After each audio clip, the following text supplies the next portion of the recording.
Throughout history, free thinkers have outraged the religious with their wacky ideas about the virtues of free speech, reason, and of course, eating babies. Now, God is dying, and it's time to dispose of his remains. From the pits of hell, Satan sends two puppets of the imperialist West and the Zionist Jews against God, Islam, and tiny kittens to bring you their propaganda and conspire for a new world order. This is Secular Jihadists for a Muslim Enlightenment with Ali Rizvi and Armin Navabi.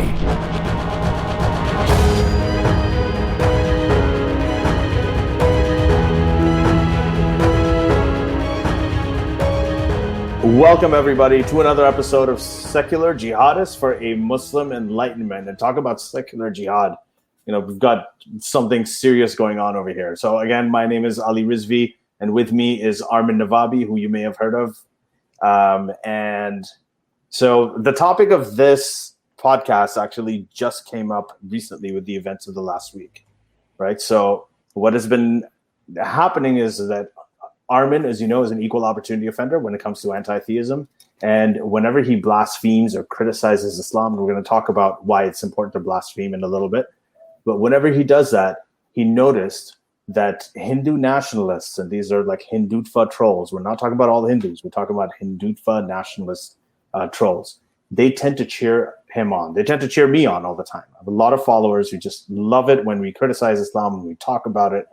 But what he decided to do this week, he decided to test to see how consistent they are.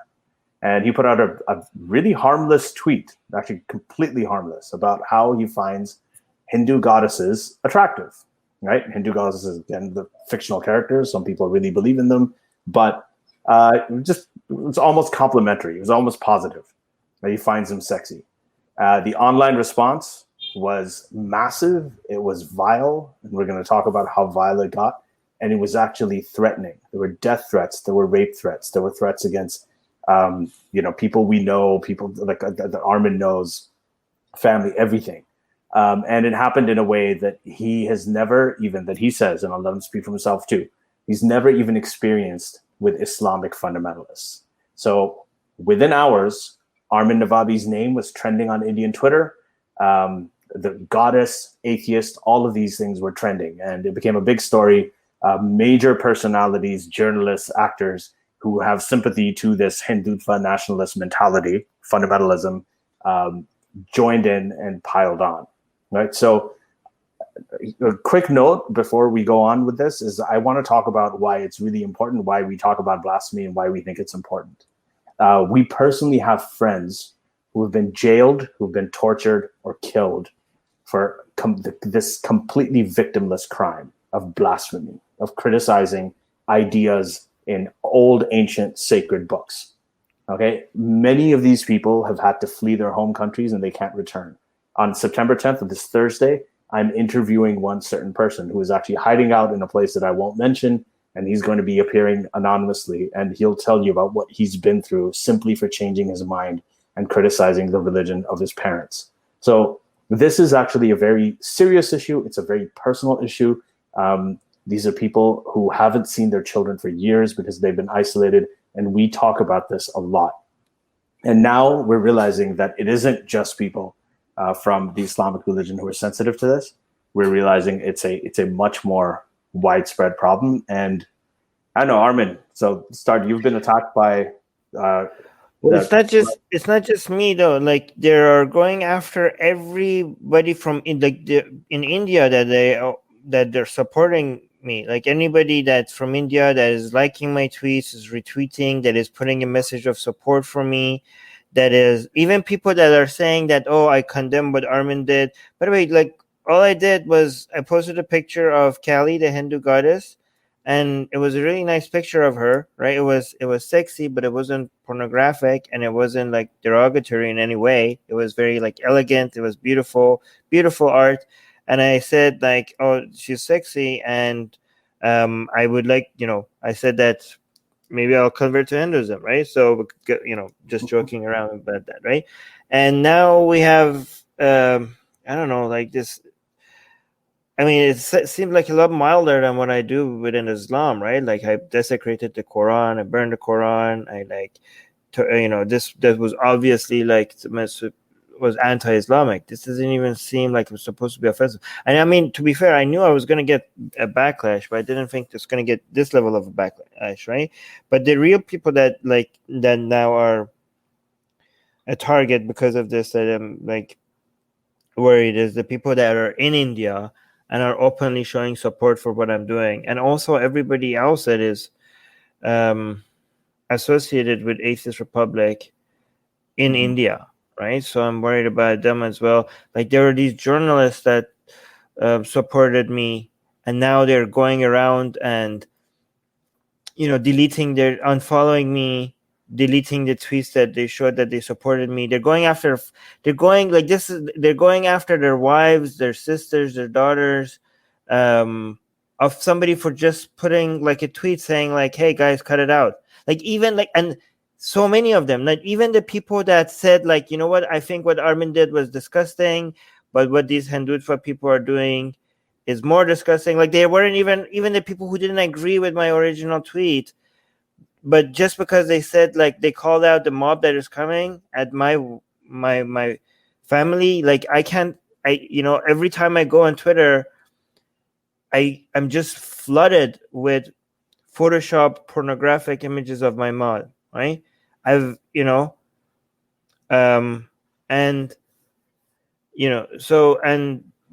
death threats. And now, I don't know if Susanna is here in the live chat. We have 3 legal cases against me. They're trying to bring it to Canada now, and they're trying to get, because they're tagging Justin Trudeau. Ali, did you know that? No, what are they saying about Justin They're Trudeau? tagging Justin Trudeau, and they're asking him to do something about this. Oh yeah, they do that. The only people who do this are the Hindutva people. These Hindutva like motherfuckers. Like, what they do is they'll take your so these are these are the equivalent of the jihadists and the terrorists in Islam. People say, well, they're not chopping off heads, they're not killing anybody. But number one, there's 2 things here. And Armin, like, I want to hear what you think of this, because this is a feedback that everybody says, well, hey, at least we're not killing people like the Islamic jihadists have. And again, we're no friends of Islamic jihadists. We've been waging essentially a war against them for the last 3-4 years. Last 10 years, actually. But what these guys do is they bring up this argument that we're not killing people. Now, do you know how many people in India have been killed just for eating beef? There's dozens of people who have been killed just for eating beef. And the other thing is, they haven't gotten the level of provocation. Can you imagine what would happen to these people? What would happen to these fires raging in their heads if they had been subject to the same kind of thing that the Muslim community is obviously way, way bigger. They have been maligned in so many other different ways. People they come out and they attack it. They've drawn cartoons. They've done all of these things on a national level. If you had that kind of scale for these guys, you can see what they're doing now over the cartoon of. It wasn't even a cartoon where you're not supposed to draw the cartoon. It was nothing. It was just a cartoon of an attractive goddess. Can you imagine what would happen if the provocation was more wide scale than that? But what do you think about that? What do you think of that response? How do you respond to those people? Well, I do want to mention, though, I don't want to generalize right now. I do want to give a shout out to a lot of not just atheist activists in India that are sending me messages of support and love, and I do need that right now. I've never been overwhelmed in the past 15 years of doing this. I've never been this overwhelmed with a backlash like this, right? But I do want to make sure that I do not. So I really appreciate the messages of support, and it does. I didn't know how much I needed it until that came as well. And it's really hard to notice them because of the wave of these attacks that are coming at me, but I try to look for them. But I do want to mention that it's not just the atheists, activists in India and the secularists and all the people. There's also some groups of Hindu, really religious Hindu people that are desperately trying to reach out and show me another side of all of this. And some of them are saying what's wrong with this tweet? So I do want to mention that because I don't want to generalize. There was a group of Hindus that were going around really really religious, proud Hindus that were going around and trying to report all these tweets, trying to remove them. But again, some of the ones that are publicly came out, some big YouTubers, Hindu YouTubers came out and said this is not right. Like there was, I don't know, I don't want to even describe it, but there was one of the posts that was the most vile one.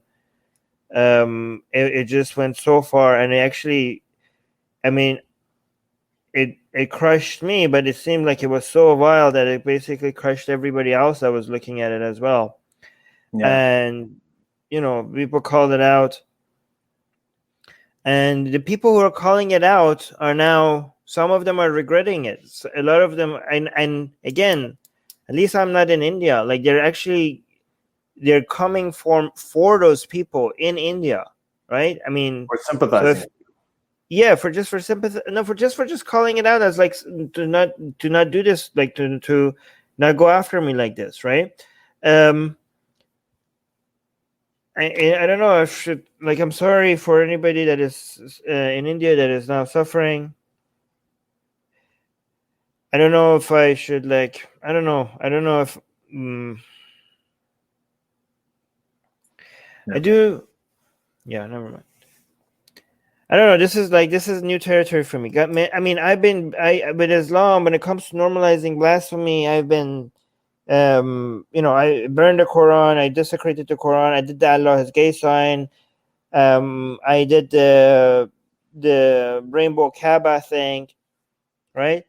Mm-hmm. And we got major backlash for all of that. But this is it's not even close to this.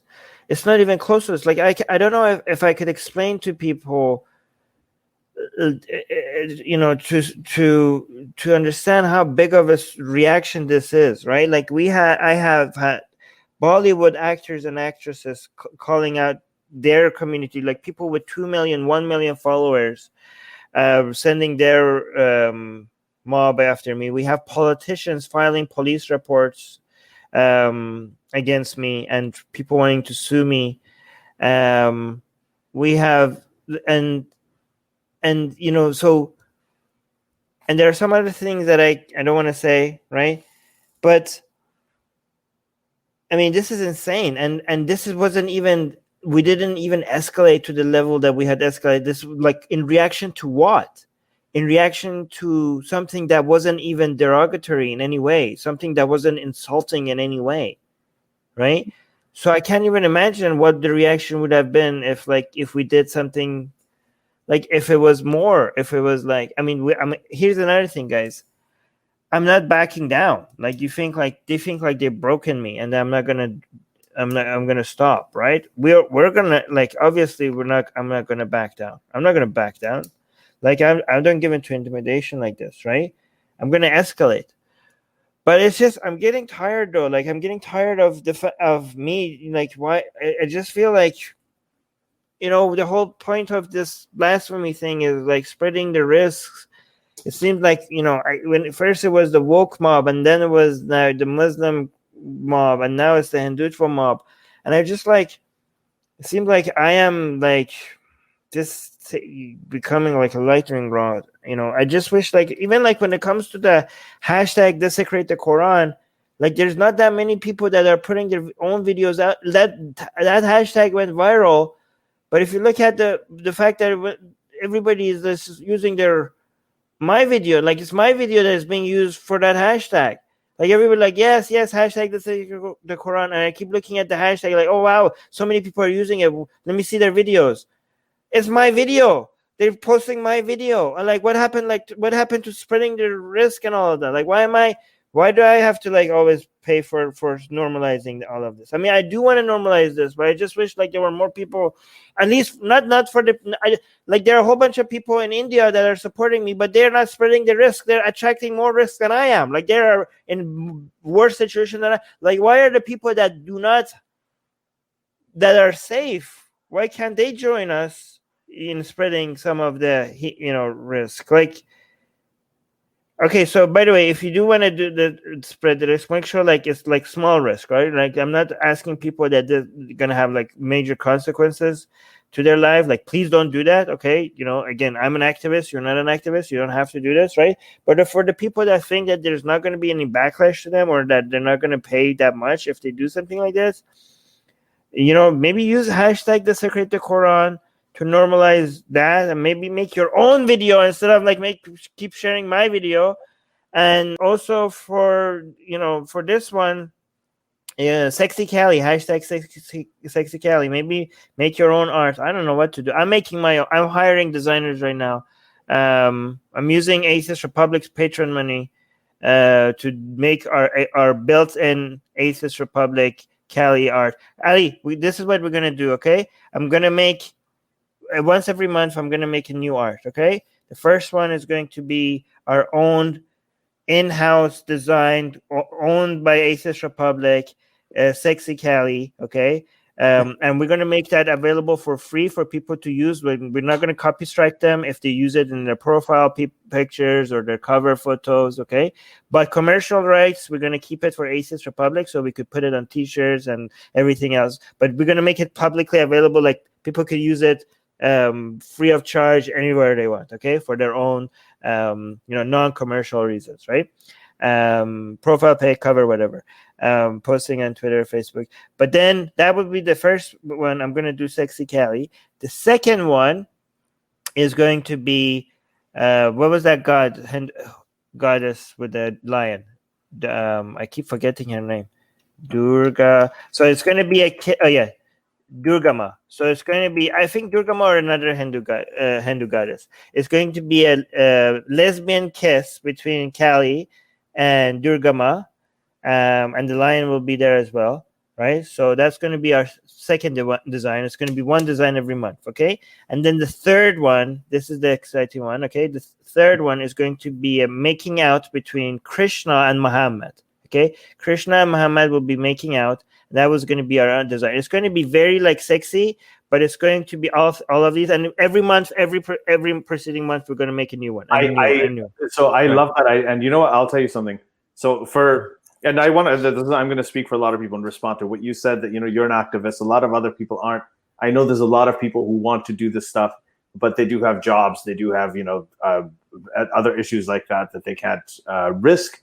And then they have jobs that are unrelated to this stuff, so they often can. But that's not what you have to do. If you want to do something, I mean, I could actually, like what Abdullah Gondal and Abdullah Samir do, they break down the issues in the Quran.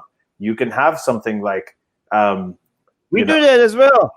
Yeah, so you can talk about certain criticisms that you have. Like, well, the Quran wasn't preserved.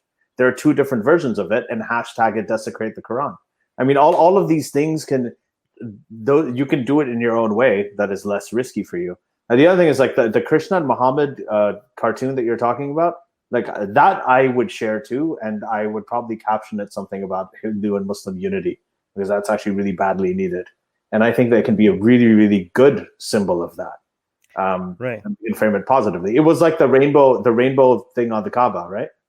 Right. But by the way, we're not going to make it like any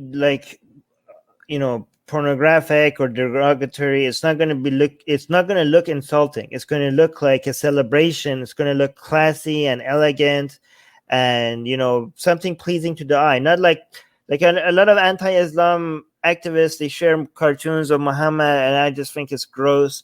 I want to make something that if you're offended by it, normal people will look at it and like, why would you be offended by this? This looks nice, right? I don't want to make something that is, what the things that I want to normalize when it comes to desensitizing of a community are the things that are provocative but shouldn't be provocative. Do you know what I mean? Like, for example, Allah is gay. When I did the Allah is gay sign, right? Yeah, I was just people like, why are you provoking people? I like, because this shouldn't be provoking. This shouldn't be provocative. God damn it, right?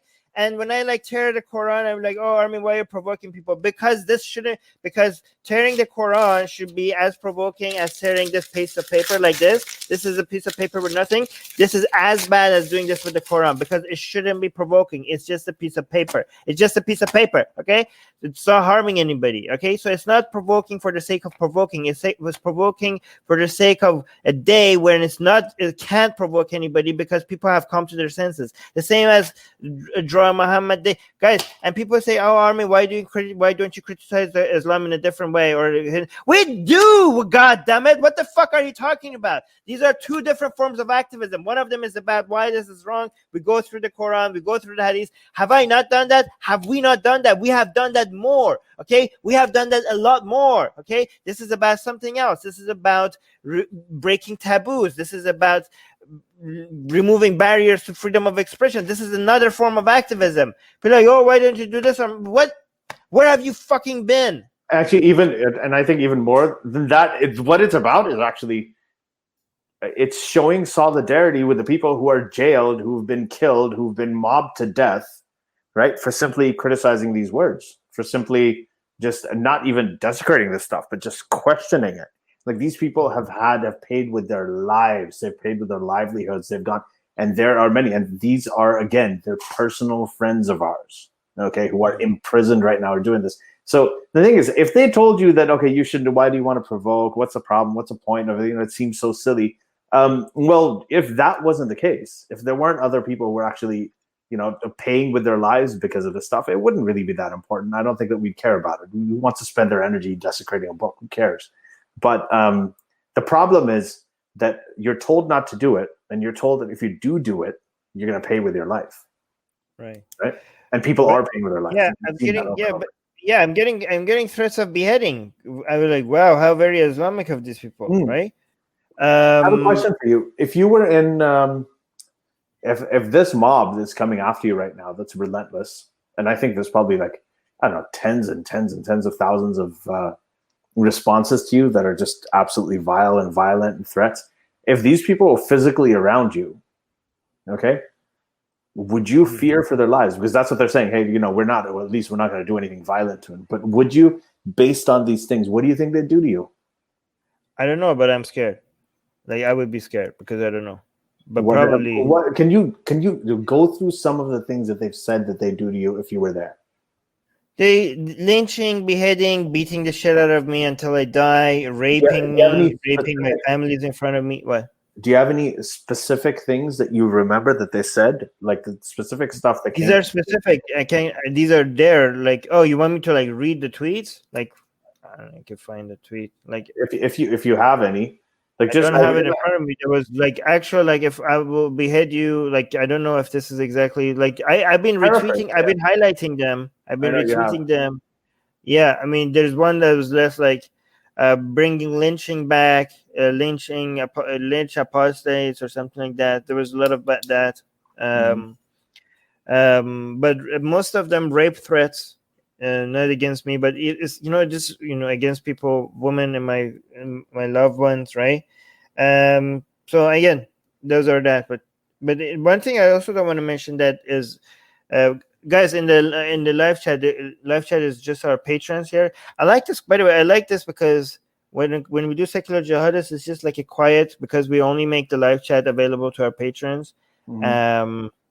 So it's usually when I do other places, it's just so noisy and it's just so hard. This is a closed community with just us and our patrons. So you guys in the live chat, if you have any questions or if you wanted me to talk about anything specific, please let me know. I do also want to mention that atheism became trending because of all of this. For the first time in India. For the first time, atheism was trending in India. So that was interesting. And also, Ali, all of this started because of Muhammad Hijab, right? The whole exchange. The Hindu thing started with that? Because Muhammad Hijab is responsible for starting. Basically, what happened is that Muhammad Hijab is responsible for getting atheism trending in the second most populated country in the world. That's a butterfly effect. If you want me to go through it step by step. Yeah, that's actually What is it? What's the step by step? So Muhammad Hijab is this Dawa guy. He's this Islamic preacher in the UK, right? who's just, I mean, he's a maniac. But okay, so go through it step by step.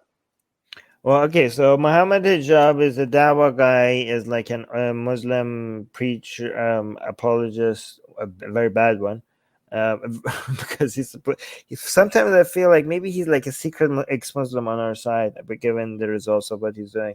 But he's like a very, very popular Dawa guy. I don't know. Do people know what Dawa means? Dawa means, it's invitation. It's proselytizing, inviting people to come to the Quran, to Islam. Yeah. So he went after apostate prophets and Abdullah Samir's popular ex-Muslim YouTubers. He went after their wives because they were insulting Islam, right? Mm-hmm. So that was a huge drama. I mean, I don't want to get into details of that. There was back and forth, and then it ended with a major surprise, quote-unquote, debate against apostate prophet. David Wood got involved. It was, okay, so that's like a whole other story, right? But ended up like David Wood, which is a Christian but supports ex-Muslims, he started like desecrating the Quran. Is it because he was telling Muhammad Hijab that you think we can't escalate, we can escalate. And then I tried to show solidarity that, like, yes, we can escalate, and you guys going after people's wives, and because why? Because we're insulting Islam. Like we thought, like, we showed them, like, look, they're saying that it's okay, justifies going after people's wives because we're insulting Islam or we're desecrating the Quran. And we basically showed everybody that, look, these people value pieces of paper more than actual human being, right? So I desecrated the Quran, but in the first video I did both the Bible and the Quran, just to like David Wood and his following know that we also blaspheme against Christianity. I just want to make sure that I do not, people know where I stand, right? I don't want to get like a whole bunch of people that think like, oh, I'm just going to attack on Islam and we're Christian and go army. Like, yeah, okay, you can support me, but just know that I'm also blaspheming against Christianity, right? So I desecrated the Bible and the Quran. But to be fair to Christians, they didn't care. A lot of them came and said, like, you know what, desecrate the Bible all you want. I support your message, blah, blah, blah. I didn't get a single Christian that was like, yeah, this is wrong. A single one, right? But I just wanted to make sure that people know. But so that got to the hashtag desecrate the Quran eventually, where I just focused on the Quran because that's what needed to be normalized, But then I saw, Abdullah Samir would keep going back and forth against, like, he was going against, is this good tactics? There's not good tactics. Oh no! And then he also was like, oh my God, look, we're a lot of the people that are liking what we're doing, they're far right Hindutva people. I don't know, like, where, like, this is like we're appealing to a questionable audience. And then it was Abdullah Samir first that went and put out art. I think he wanted to make sure that he's blaspheming. So just like I was wanting to make sure that I'm blaspheming against Christianity, just to let David Wood's audience, if I'm attracting any of David Wood's audience, to know that, okay, you can support me, but know where I stand. I think Abdullah Samir noticed that, there was an article that, so this what happened. OP India published an article about me when I'm doing Desecrate the Quran. And OP India was like this very popular far-right Hindutva website, very, very popular. And the Hindutva people, they just loved it. That article was going viral, and so many messages of support was under it. And I think Abdullah Samir noticed that, and like, look at who we're attracting, right? We're attracting far-right people. So he went and looked for a Hindu goddess, another art, and he posted like, hey, I'm going to blaspheme as well. Is this okay? And he got some backlash for that from a whole bunch of Hindus. And he's like, oh, so you look at these, Abdullah Samir was like, oh, look at these Hindutva people. Why are they not tolerant of this blasphemy? And I was like, I noticed that, and I was like, yeah, Abdullah Samir is right. I need to like go and see if I could blaspheme against Hinduism as well. And I wanted to do something mild just to make a point. Like, look, I'm not even saying anything negative, like, because I noticed that Abdullah Samir didn't say anything against Hinduism. He just posted a sexy image of a Hindu goddess, right? So I wanted to do the same, and without actually being derogatory and insulting, and even celebrating the goddess, just to show that look at these people, they're so like this. We have a problem here as well. We need some desensitization here as well. So I expected the backlash. I didn't expect hundreds of thousands of people type of backlash. I didn't expect to be exposed to hundreds and hundreds and hundreds of Photoshop images of pornographic images of my family, being exposed to that. I didn't expect the police and politicians and Bollywood actors and actresses to be coming after me. I didn't expect to be sued and have a criminal case filed against me. I didn't expect getting more death threats in 3 days than I got from the Muslims in my entire. I got more death threats from Hindutva in 3 days than I have gotten death threats from Muslims in the past 15 years. I know. Right. I've been seeing that. I have, by the way, whenever I commented on this, and I've commented on it a few times here and there on Twitter and everything like that, every time I've done it, I've been so inundated with these notifications. I mean, I just announced this podcast, everything I'm doing, and they're already going nuts about this. So it's just there is a lot of sensitivity. I mean, this is actually more intense than anything I've seen against Islam. And I think what's happened is that in the past, Hinduism just hasn't been blasphemed against the way that Islam has on an international scale. So you haven't really seen anything like this. And this is for a religion where there isn't even any direct doctrine saying that you have to punish blasphemers. They don't even have that. Like with Muslims, at least there's a command. Like, I mean, I'm not defending it. I think it's actually terrible. We call it out all the time. There's a command saying that, if you're sort of a brainless, indoctrinated Islamic fundamentalist type, and you see, okay, someone blasphemes, this is what we have to do, right? But in this case, there isn't even that. It's not even there. Like there's a doctrinal thing that you have to do anything. This is just exposing the kind of mentality that these people have.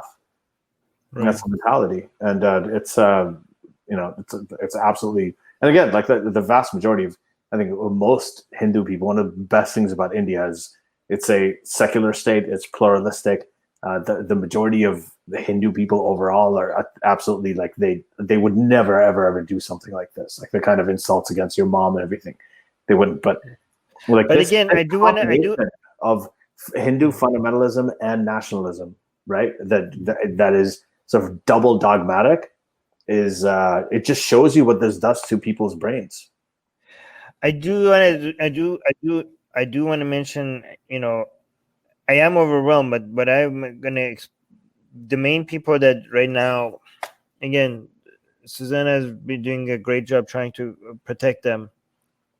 Mm-hmm. But the main people that are going to be suffering are the people in India, and they because then they know that they can't.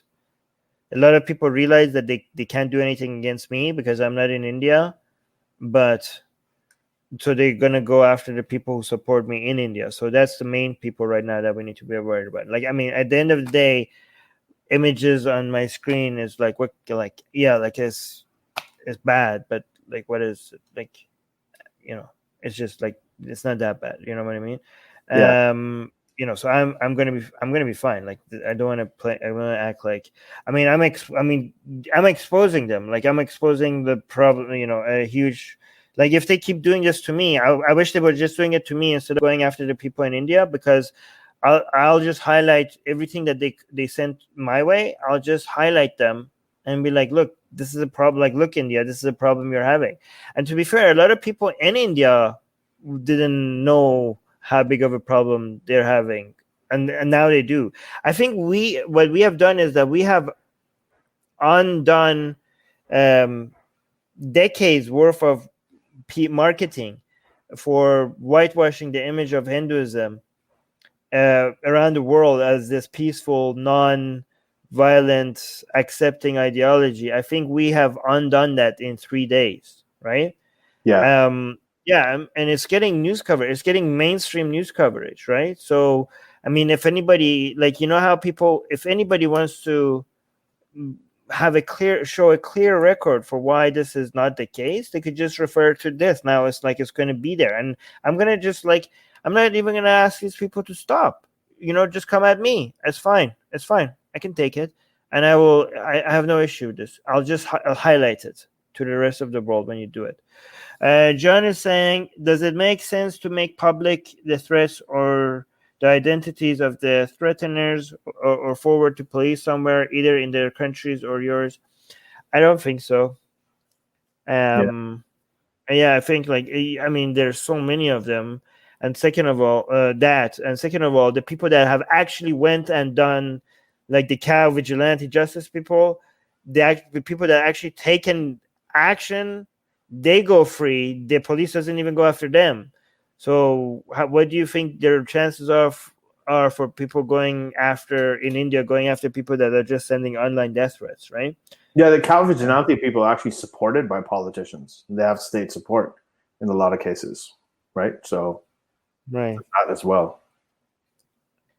But yeah, so this is what it is, I guess. Yeah, it's just really, really, really important to blasphemize, to normalize blaspheming overall. This, blaspheming, which is criticizing these sort of fairy tales and these religions that people are willing to kill and die for. And you're killing and dying for these things, and then you can't say anything about them. If there was anything else that people were killing and dying for, it would be up for scrutiny. It always is. It always is up for scrutiny. And it's a double standard. It's completely a double standard. You can satirize, you can mock, you can do anything on any other topic. You just can't do it on this. I mean, everything, you see it all over the place. You see it with Islam. That's what we talk about here the most. I mean, countless examples. And see it with the Catholic Church, everything that they've been doing. If there was a company that was doing the kind of things that the Catholic Church did, child molestation, then they would have been shut down. They would have been jailed. There would have been mass arrests and crackdowns on it. But that's just now not how it works. They still get to keep their tax exempt status. They still get to keep on continuing. There's no legal consequences. They actually, this is the amazing thing. They want legal consequences against Armin, who posted a flattering cartoon of a goddess. That's it, on social media. That's all he did. They want legal consequences against him. But direct death threats towards him, threats of violence, right, that are actually, these things are, there's no legal consequences for stuff like this. Because you kind of brought it upon yourself. That's what they say. Oh, by the way, I didn't finish mentioning, so after all of that, it led to my name was trending in India. Armin was trending, and atheism was trending. So Muhammad Hijab, basically, in his fight against atheists, he managed to get atheism trending in the second most populated country in the world. So thank you, Muhammad Hijab, for that. But I also want to mention that. But one thing else I've noticed is that a lot of people in India have no clue what freedom of expression means, because every time people come at them and tell them guys, to cut it out, why are you this is disgusting, you're going after this man's family and all of that, you see a way, every time somebody comes and defends this, you see 100 replies. So many people responding to it. Freedom of expression. He said Armin is saying that Armin. First of all, I never mentioned freedom of expression. I think they just assumed that would be my defense, right? Because they go against they're going against the cartoon, and they're Armin says freedom of expression, so he can post a cartoon. So we have freedom of expression to go after his mother because this goddess is our mother, right? So we are free to go after your mother because you went after our mother.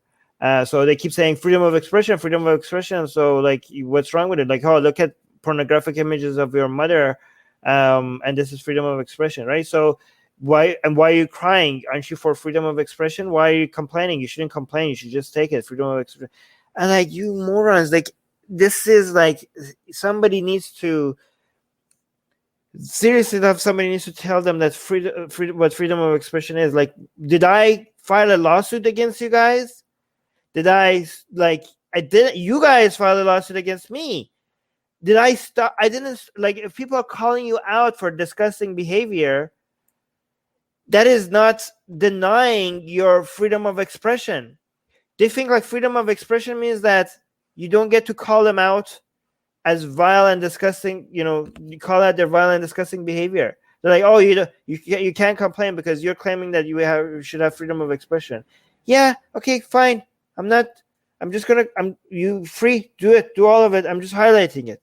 Like, oh, Armin, why are you crying? Why are you highlighting this? You should just take it. Freedom of expression. That's your thing. That's your thing. I'm like, yeah, okay. I'm not stopping. Go ahead. Keep doing it. You're shooting yourself in the foot. You have no idea. You are doing my job. Like, you guys have no idea. You're basically doing my work for me. Okay. I'm just highlighting what you guys are doing, and I'm an anti-theist activist. And you guys have demolished the reputation of Hinduism more than I could have ever done in a million lifetimes by myself. You have no idea. You are playing on my side. You're doing my work for me. Me highlighting it is not crying and telling. Me highlighting is just telling the world, like, just look at this. That's all I'm doing. Mm-hmm. So again, my line is this is the concept that people need to understand, and it seems like very few people in India understand this. Freedom of expression doesn't mean freedom from consequences. Freedom of expression means freedom from legal consequences. Unlike what you guys are doing, which is legally trying to stop me, like you're trying to bring government. Which you can't, by the way. They're tweeting at Trump. Do you know that, Ali? They're tweeting at Trump. They're asking Trump to stop me. Oh, they love to, because they think of they think of Trump as their leader, because they actually, I've seen people do this with Trump and Netanyahu. That you are our leader. We look at you. We always follow you. There's people. There are Hindutva people who actually say this stuff to Trump. There was remember the guy who was worshiping Trump? Yes, I remember. Yeah, we covered it on Nations Republic. Yeah, that's actually not uncommon. In terms of like, nobody's that overt when they build shrines to him, but they actually do look at him that way, because there is a complex. A lot of the sort of the Hindutva nationalist type people, they look at Trump as like the white man who is. They have an inferiority complex, so they actually look at him as a guide, almost like a spiritual and a guy, and they're very, very happy he's in power. So there is this, so I have to ask you, our own, Muslim reformer Tariq Fatah. You guys familiar with Tariq Fatah? So Tariq Fatah is this guy who started out. He wanted Muslim reform, right? So he wanted to. He was very, very supportive of the Danish cartoonists, very supportive of all these people who draw cartoons and blaspheme against Islam. Big supporter of Asia Bibi, who was subject to the blasphemy laws of Pakistan and all of this stuff. But before you continue, can I respond to this question? Vasund Hara is saying, can you respond to OP India's coverage on this? I will make a live stream on that, but thank you for that question. Go ahead, Ali. Right. So Tariq Fatah has always been against this, we shouldn't. This blasphemy against Islam should be normalized. And this is not something that's a threat to me as a Muslim. He still identifies as a Muslim, even though he's obviously not. Right?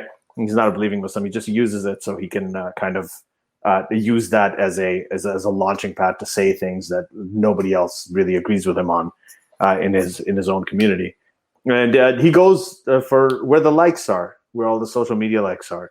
And that, so Armin, like you and I get a lot of, you, I guess, used to get a lot of support from Hindu nationalists who really loved the way that we criticize Islam.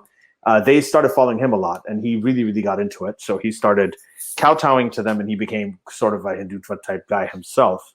And so you would expect him to be consistent on this and to come to your defense. Like he came to the defense of the cartoonists, like he came to the defense of Charlie Hebdo, like he came to the defense of the Danish cartoonists and everybody else. But what has his response been? He called you a racist, right? Right. And he called you racist in a tweet that was racist against Iranians? Yeah. Well, actually, I should bring it. Maybe I should bring it up. Do you want to bring it up and read it? Okay, I'll have to look for it, but if you have it handy. No, I don't have it. I don't have it ready, but they bring it up. I could talk about it. But let me tell you. Yeah, explain. Call me a racist. Call me a racist. Call me a racist for saying a Hindu goddess was sexy. And I quoted it and it was like, this gives a new meaning to Blue Lives Matter. But I don't understand. Like, I have no idea how we kick. I'm gonna do a live stream on that as well. I'm gonna call it Tariq Fatah is a moron. That's what I'm gonna name that live stream. But that is like but here, let me tell you about what Tariq Fatah is doing. I know what he's thinking. Okay, so the reason why the Hindutva people like Trump is because he went after, he had the Muslim ban, and he's like anti-immigration, and like they think like he's appealing to like the nationalists, just like the Hindu nationalists want to do that as well. Like, so they think like he's basically, and that's why Hindu nationalists in India, they love Israel as well. Like the far right and the right wing parties in Israel, because they think like this is exactly the model that we want to implement in India, right? But again, this is why they also love Tariq Fatah, and this is why they loved us ex-Muslims for a while. They didn't like me for a very long time. They were like, Armin, why can't you be like a apostate prophet? He just focuses on Islam. Why do you have to sometimes? Because sometimes I used to take jabs at Hinduism here and there, and I had a Hindutva following, and they really hated it every time I did that. And every time I did that, they kept on mentioning, Armin, be like a apostate prophet, focus on Islam, right? And now the apostate prophet, and not just now, a while back again, apostate prophet like realized how crazy these people are. Like, not again, hashtag not all. And he posted like they lost the apostate prophet, and now they lost every single ex-Muslim. Okay, what I'm really proud of the ex-Muslim community out there right now, because you have no idea how lucrative and tempting it would be right now to be the only ex-Muslim that is going to be like, okay, you guys want an because they love the ex-Muslims, and you could now be the token ex-Muslim for the Hindutva that is like anti-Islam, that doesn't talk about Hinduism, right? Imagine if you're losing every single ex-Muslim, and you're just that one guy, there's that one ex-Muslim that you could bank on. They're like, okay, this guy is not going to shit on Hinduism. This guy is our guy that we will focus on to go after Islam. But they don't have a single one of them, even though it's very tempting and it's very lucrative. Could be tempting to some people, to some YouTubers. Like, look, Abdullah Samir is obviously not going to do that. Apostate prophet, they don't have apostate prophet. They're calling out this crap out. They went out against the Hindutva and when they saw what happened after I posted that. He did that. Who else? Haris Sultan. Mariam Namazi just came out just today. Every single Sarah Haider, she did that. Like every single one of them, every single ex-Muslim popular content creator, ex-Muslim out there is at you. They're like, so they don't have a single token ex-Muslim that they could celebrate. They really wanted a token ex-Muslim that they could use against Islam, and this is what we realized for a very. It's been a while, like we know about them, that they're not anti-Islam. Okay, these Hindutva people are not anti-Islam; they're anti-Muslim, right? And we didn't want to be used by these people for their bigotry, right? And this is where Tariq Fatah comes in, because he wants to. I got it. Should I share the? Yeah, but let me tell you why does he come in here? Because he is now going on panels and videos and making content, telling people, like telling the Hindutva, like, guys, this was your mistake. These ex-Muslims, they're still Muslim, okay? They're like, they have still ties to their barbaric backward ideologies, right? Again, I even see this from some other people, from even some Americans and British people, like, hey, Armin, I have this question. I don't know if I like your view on this. Are you sure this is not your Islamic upbringing that is influencing your behavior? And I'm like, shut the fuck up. No, it doesn't. It's the exact opposite. Like a lot of people are like, oh, Armin, why are you saying like, oh, this is like this Hindu goddess I'm saying is sexy? This must be your perverted mind must be your influence from Islam that makes you say a goddess is sexy. I'm like, shut the fuck up. when I was a Muslim, I was sex negative. Like you're fucking like you like even Americans or even people from UK are telling me this. Like, yeah, I'm actually more sex positive than you right now because I left Islam and I'm more of a liberal than you would ever be. That's why I have no problem. When I see somebody sexy, I could acknowledge that they're sexy, and I'm not ashamed about that. And your sex negativity on this is more Islamic than me being able to be honest with what I describing with what I'm seeing. Okay, so maybe shut the fuck up. Okay, so yeah, and when I was a Muslim, I would be ashamed of having feelings like that. Now I'm not. Now I could express it openly. This is my ex-Muslim speaking, not my Islam speaking. And in fact, shut the fuck up, Hindutva. They're going around and calling me pervert and everything like that just because I acknowledge and objectively, I know this is a joke, it's not objective, but an objectively sexy image of a goddess, me calling that sexy, they're going around and saying, oh, Armin is a pervert, Armin is a pervert. Really? That's perversion in your mind? And you guys, seriously, you guys are sexually suppressed. They're calling you, that's a popular thing right now. A lot of Hindu women out there like, oh, Armin is a pervert, just for saying that their goddess is sexy, right? But again, this is what I say is like they keep saying, oh, Armin, your Islam is showing. They're saying like, oh, this is Muslim blood. It's a Muslim blood. They want to say that they're ex-Muslims, but no, they'll always be a Muslim. And say once a jihadi, always a jihadi. Once a Muslim, always a Muslim. That's what they're saying, right? And it's funny because they're saying this is your Islam is showing. And the ironic thing about that is that it's your Islam that is showing, okay? Because Hinduism traditionally was a very sex positive religion. I mean, these people invented Kama Sutra for fucking sex, right? And their gods were very sex positive. And even the Kali was a sex symbol. Okay, so tantric sex, all came from your fucking land, right? What are you talking about? And the reason why they're so sex negative right now is because of the influence of Islamic colonialism. This is your culture has switched. You guys are so sex negative because of that. So when they say to me that, oh, Armin, your Islam is showing, I'm like, no, motherfuckers, your Islam is showing. This is these Hindutva people that hate Islam and Muslims so much. They have no idea how Muslim. This is your Islam. You are being Muslim right now. Your Hinduism, by the way, I'm not excusing Hinduism, just to be clear, because even if Hinduism, even back in the day when Hinduism was sex positive, and even if it is sex positive among many Hindus today, it still has its own problem. It's still superstitions. It's still karma. I still have a problem with karma. I still have a problem with reincarnation. So I'm not excusing Hinduism and like, oh, this is all Islam. And look at Armin. Because I noticed some Muslims were saying like, oh, look, Armin, even when he goes after Hinduism, he has to blame Islam. No, Hinduism has its own very unique problems.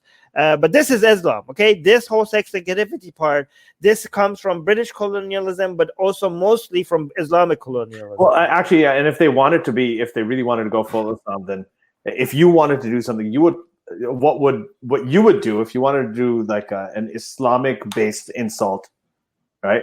And you wanted to say something about the goddesses, you would have put a hijab or a burqa on them, which you did. I am going to do that. Actually, I'm going to do that. I'm going to make a Hindu goddess in hijab, but still sexy, like hijab on her head, but maybe like naked, like semi-naked, and the rest of her body, like something like that. Because when I suggested to the Hindus, because the Hindus were so okay. By the way, they think this is me calling the gods sexy. They thought that's misogynist. Again, this is so ironic, hypocritical of them, because that's actually them being misogynist, right? Because they're so protective, like they think like they own their women. You know what I mean? Like if I said, oh, look at Krishna, look at which other god? Look at Shiva. Look at his abs. Oh my god! Look at how sexy this is. These people would not be losing their minds like this, right? It's just when you do that with the goddess, they're like, oh my god, our women it's like they treat them like this things that they own. That you're like, you should actually. Have you tweeted about that? That if I did this, if I did this, and if it showed a male god with really cool abs, I'd be like, this guy's really hot, right? And nobody would say anything about that. But when it's you say the same thing about a woman, then it completely, a female goddess, then they lose their minds, which is actually very, very similar to the way that Islamic. This is male honor. This is like male honor. This is their misogyny showing, and they think that they caught my misogyny for just calling something an image that is objectively sexy, just calling as sexy. If you could reason with Hindutva nationalists, there would be no Hindutva. What? Okay, let me actually be fair to them. I did have a discussion with the Hindutva nationalists right after all of this, and it was a very pleasant discussion. So. Let's just. I mean, I record that is available as well. So I don't want to generalize. Okay. So I'm trying to share the screen. Is it sharing it or no? No, it's not. Oh no, share it again. I will make it pop. Oh, okay. There you go. Yeah, there you go. Here it is. So there you go. This is a Tariq Fatah tweet, and I'm going to read it out. This is to you, Armin. Your attack on Hinduism, mocking Hindu goddesses as sexy, is racist. Armin, that's racist. So calling Hindu goddesses sexy is racist. I doubt if you as an Iranian are acquainted with the civilization of Bharat, Bharat means India, please stick to raking your own people who are drenched in hydrogen peroxide as fake blondes and reconstructed nose lines. And then he CC'd Kangana Ranaut, who's a big sort of actress in India, who would also criticize you. This is like... didn't he supports Charlie Hebdo, right? So what's the difference between this what I posted and that? Like, how is that not? How's those other things not racist? If this is racist, he's tribal. He's tribal. So these are kind of his people now, right? These are the people who gave him the likes. These are the people when he lost all of his credibility. He became pretty much a joke here in Canada. Like everybody talks behind his back. He became, among the Muslim community, he's not even taken seriously. He's taken as a joke. He's not taken seriously by ex-Muslims. Even with the other sort of the reform crew, some of his, and I feel bad naming them because I guess I won't name them because I know them as well. Everybody makes fun of him behind his back. His own reform crew. It's amazing. So they just kind of roll. But how is it like? Can we actually try to steelman him? How is me calling a Hindu goddess sexy racist in any way? Like, can we at least try? Because usually I try to steelman people. You know how I play devil's advocate sometimes? I'm at a loss here. I am completely at a loss too. So I think I have no idea. He's like, if you're criticizing Hindu goddesses, I mean, so guys, remember this is not that we have it in for Hinduism or that we have a huge specific thing. This is what this thing's about. We have had people. We have talked about here about Islam. We have had an ex-Jehovah's Witness. We talked about that. We've had an ex-Scientologist, a really prominent one, Ron Miscavige, on this podcast. We've talked about that. We've talked about these sort of ultra-Orthodox Jews. We had Ari Hershkovitz here to talk about that. We have talked pretty much every religion, right? Ex-Catholics, ex-Protestant, everybody has been here, and we have talked about it. We've even called out the problems with atheists. We had a whole episode of that with Seth Andrews. I mean, we talk about the problems with everything. The only thing is that I think now, which religious community is the one that if you talk against them, they go the most apeshit? We now have a winner. Okay, we thought that it would be Islam. We thought it might be something else, but it is this. It is Hindutva. This is what it is. Well, let's be clear though. Offline consequences is still is. Wait, bring that tweet. I want to mention something else about it. Bring it back up. I wasn't. Mm-hmm. So I do want to mention another hypocritical thing about it. So we are bringing up multiple layers of hypocrisy. So we mentioned how he's hypocritical for not calling out the Charlie Hebdo cartoon as racist, but also he's calling me racist here. And what does he do immediately after, Ali? Right after you calling me racist. I was basically saying that Iranian people are drenched in hydrogen peroxide and fake blonde, reconstructed nose lines. So the level of self-awareness in just this one tweet is below zero. He just right after calling me racist, he ends up saying something racist about Iranian people. So there's that. I'm going to dedicate an entire video to this. Okay, so that's about the tweet. But I also want to mention, so we don't need the tweet anymore. Okay, so you should actually call it the atheist Tariq Fatah is a moron, because that will actually drive him a lot more nuts than anything else, because he is an atheist. Anyway, I'll stop. So no, but I was saying, I think that we have to be fair though. When it comes, for example, to terrorism, global terrorism, the number one champion by a wide margin is Islam. Mm-hmm. Okay, so let's just not so when it comes to apparently the online reaction and the campaigns and the abuse and the going after people's families and filing legal cases, if we are focusing on that, it seems like the champion of that behavior are the Hindutva people. Okay, so way much more than Muslims. Okay, but when it comes to actually hold on, but when it comes like that for everything else, right? We are against the whole idea is that why do we have to caveat this? I mean, we have had a 3-year record on this podcast of talking about what you're saying incessantly, right? So why should we? Why must we caveat it? Why do we have to bring that in every time we're talking about something else? It's the same thing, right? No, I just want to make sure, because we're saying that they're the Hindutva people. If you want to say they're the worst right now, we are very specific about what we are saying and in which department they're the champions right now. Okay, because we're not, because everybody hearing this, they could be like, "What are you talking about?" Like, if when it comes to terrorism, when it comes to offline consequences, obviously you need to be worried about Muslims, not about Hindus, and that would be fair. That's fair. That's the data backs that up. And again, if somebody is watching this in the United States or in North America or Western Europe and like, oh, Armin, what are you talking about? The main terror threats in the United States, for example, the number one is the far right groups. Like, yeah, this is a US centric point of perspective. That when I say the number one is Islam and you think that I'm talking about the United States, okay? Yes, if we focus on the United States, far right groups, terrorism done by far right groups is bigger than Islamic groups, okay? I'm talking about a global perspective. And the fact that you imagine, like, how could this be true? I've seen data that the far right groups are higher. You have to go think like, oh, why do I have such a US-centric perspective if that's what I thought right after you said that, okay? So, yeah. So I just want to be clear about what we're claiming and what we're not claiming. Okay. So I want to move on and ask you about something else. For the longest, we've been hearing for a while that India is the sort of the rape capital of the world. Like, it's one of the worst places for women to be.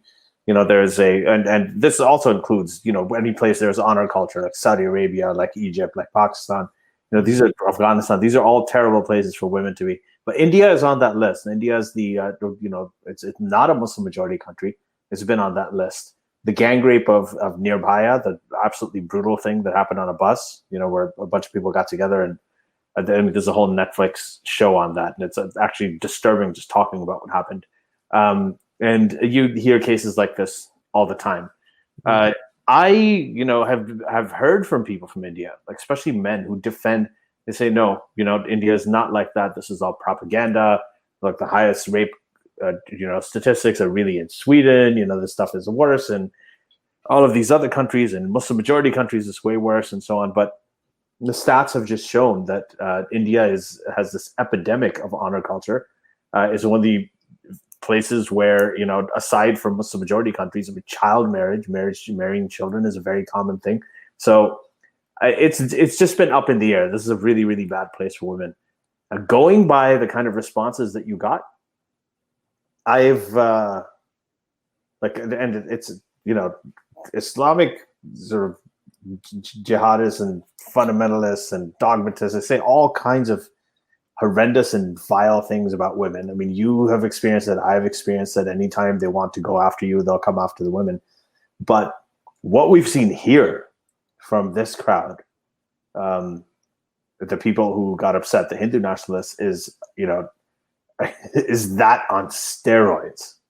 It's like far beyond. It's so creative, and again, it's vile as hell. So creative in how vile it is. It's stuff that I didn't even think of. Like, they put some serious effort into. Yeah. They're still at it. They're still at it. Oh yeah, they're still at it. This is the only thing I see. There's some stuff that I can't even talk about, Ali. There's some stuff that I can't even talk about. That's so amazing to me. We've always been able to talk about everything here. This is probably the first time that there are things that we're thinking, we're like, okay, we have pretty high thresholds, but or actually, sorry, pretty low thresholds. But when it comes to something like that, this is probably it's a little bit, we're not going to bother with this. Anybody who wants to see it can go online and see it. I think that one of the things that you should do is you should take a lot of these tweets that you got in response that are the most representative. Can somebody else do that? Because I don't. I'm already dealing with so much. Yeah. I think I can work with Susanna if you're up for it. I can work. Susanna, I've given Susanna too much. Susanna is like actively doing so much work to protect our fan and base in India. So, but her hands are full. So we'll figure out how we can go about it. But I think what needs to be done is just screenshots of these. Like we can take a few hundred of them, right? It'll take some time, and just we should actually have an article on Atheist Republic, showing. Oh, that would be. Oh, Ali, if you write an article about this, I will publish it everywhere. Oh, okay. Let's do it then. Yeah. Let's see if I can do it. I would love to do it. Can you do that? That would be amazing. If you actually if you could document what happened. Yeah, I remember with ex-Muslim because when that was trending, I wrote an article and it went. Oh, yes, everywhere. Yes. I had screenshots of all the tweets, and I think that's the thing. I won't embed them this time. I'll just put all of the screenshots because I don't know how. No, yeah, because they're being reported and being removed. Don't embed the tweets. Put the screenshots. Right. So a lot of them, I should have screenshotted more of them because I'm grateful to the Hindu people that went and reported the death threats, but most of the death threats didn't survive that long because there were obvious death threats, right? The ones that survived were the pornographic images of my family, those and also telling people mentioning how much they enjoy to do different things to my family. Those are still standing because I don't think that violates Twitter's terms of service. But the death threats, they had a short lifespan on Twitter. So if you see any of them, screenshot them. Okay, got it. Yeah, I think I can do that. So I'm gonna have to go through it. If there's, I'm gonna Susanna. I know you're really, really busy, but if you can send me because there's a lot of stuff I must have missed. She's gonna quit. She's gonna quit if you give her more work. I don't know who to talk to because I want to make sure I don't miss anything because I don't know how to access all of them. But anyway, we'll figure that out offline. So we'll do that. But what do you think about this? When they say it's the rape capital of the world and the kind of things that you've been seeing, just in terms of the misogyny. What was your reaction to that when you saw what extreme it went to? I don't want to tell you my reaction because I don't want to give these people something to be happy about. Okay, but it's okay. But I can't tell you some things, but I'm telling you. But I could tell you this: it doesn't really matter what my reaction was initially. What I could tell you is that. But what are your thoughts about it? Have you made any inference?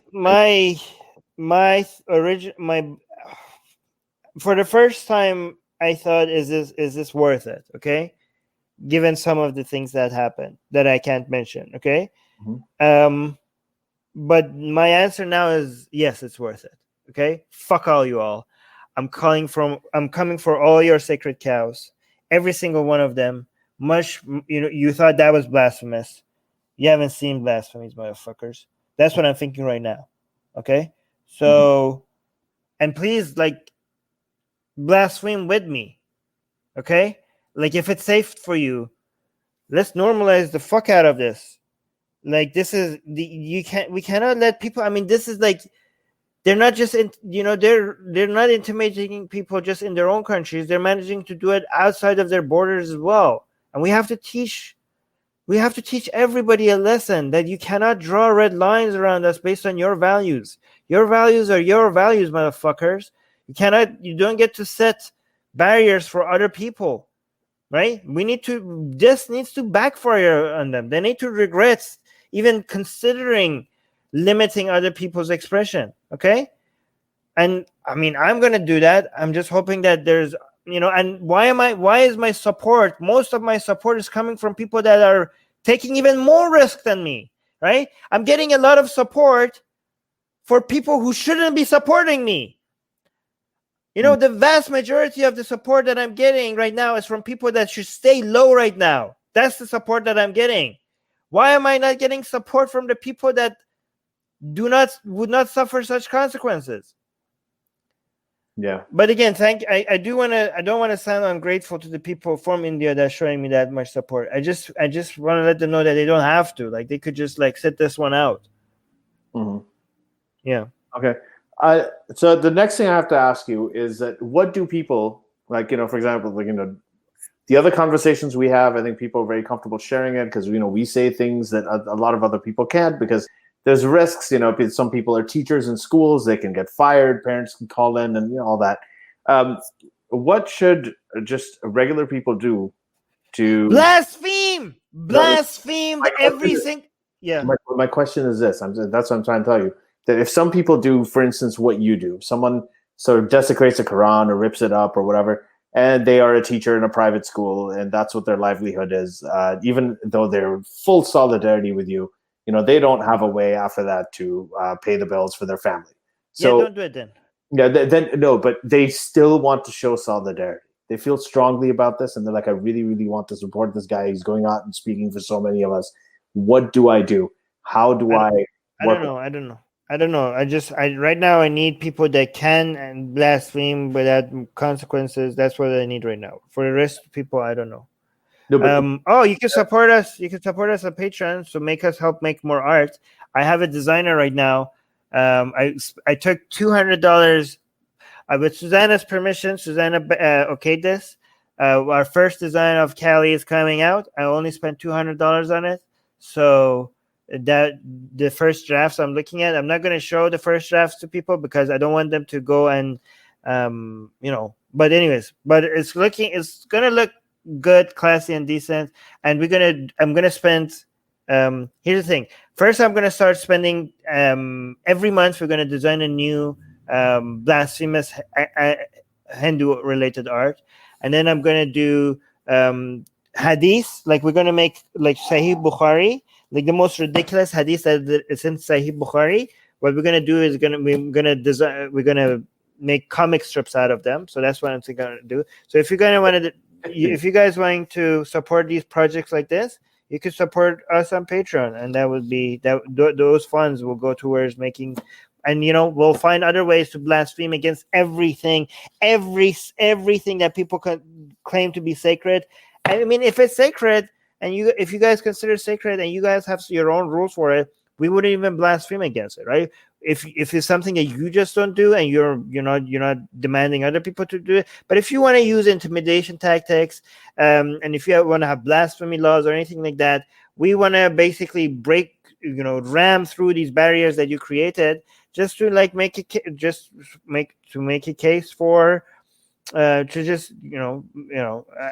for why freedom expression of ideas should not have no limitations, right? We're going to show to the world that we can do this, and you don't have to encourage more people to say, like, what, this is not your rules, this is their rules, and you don't have to play by their rules. You don't have to respect their rules.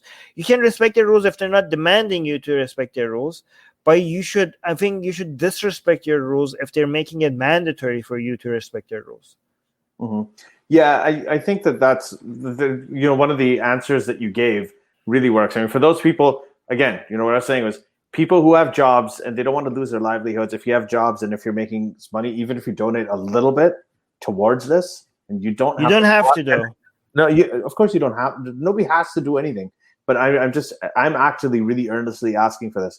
Like, if these projects are things that you support, but you can't go out and overtly show solidarity because it's risk to your job or risk to your issues or your family relationships or whatever it is, or if you're in a place where it's not safe, then what you can do is you can help in this way. You can share the things that Armin's doing. You can donate to these projects. There's a lot of things that you can do. So in that sense. You can make other milder things that you can stomach, like just basic academic Quranic criticism, like what Abdullah Samir does. You can go and you can support that. You can share that. You can show solidarity in that way. So there's many different ways that you can do it, but what's really important is that we do it. We have to do it. But I want to remind everybody that, when you say anything that's sacred, you're not just talking about religion. You're talking about things when people come out and say you can't do this and you can't do that. That's why I go after the woke. That's why I go after the woke cult as well. And and Ali, I have an idea. By the way, I didn't. Wait, can I say so? I was going to say something before you. Go. It's not just a woke crowd that you've gone after, but you've also said when Donald Trump tweeted that burning the flag, the United States flag, should be a crime. Yeah. And Armin actually came out and said, if you go out and burn a U.S. flag, go out and do it, because nobody should be able to tell you not to do it. Right? And that's the whole idea. Yeah. People should not be anything that people are paying for that is completely harmless, where there's no victims involved. There are no victims involved in this. Okay, no physical harm to any human being. Okay, and it's just pure freedom of expression. Anything like that people try to criminalize, we should we should go out of our way to try and do. And by the way, a little while ago, a few years ago, I think when India knocked down their ban on homosexuality, I remember doing something similar where I posted a picture of Krishna, because Krishna is very sort of effeminate, and this is obviously politically incorrect, but I said something like, and I said it as a joke. I was like, how is it that the country with the gayest looking gods, had a problem with homosexuality for so long? It was a joke, and I had a picture of Krishna there, and very similar response. Not as nuts as what you got for this, but it was pretty similar, and it was just a joke. And that's, I think, one of the first times I clued into the fact that there is something there. There's a lot of triggerability with this crowd as well. Nest, I don't know how to say it. Can you Nest Hick? How do you say this name? It's Gnostic coward. Gnostic actually means I think it means atheist in Hindi. All right. So he or she's asking, can I sponsor One Art? Yeah. I mean, first of all, before I say how you can sponsor One Art, please do not sponsor One Art if you're struggling in any way financially. Okay. But yeah, if you go to atheistrepublic.com, there's a donate tab. So I think it's a support or donate at the tab at the top. That there's many different ways suggested there. But thank you so much for even considering. But please do not think that you have to. Okay, the art will be made. Okay, we are getting a lot of support for it. But thank you for even considering.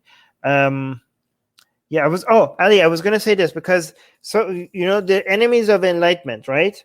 Mm-hmm. The people that are against enlightenment values and freedom of expression being the most valuable, the most important enlightenment value of all, right? The 6 of them are Islam, Christianity, far-right, Western far-right ideologies, woke dogma, Hindutva,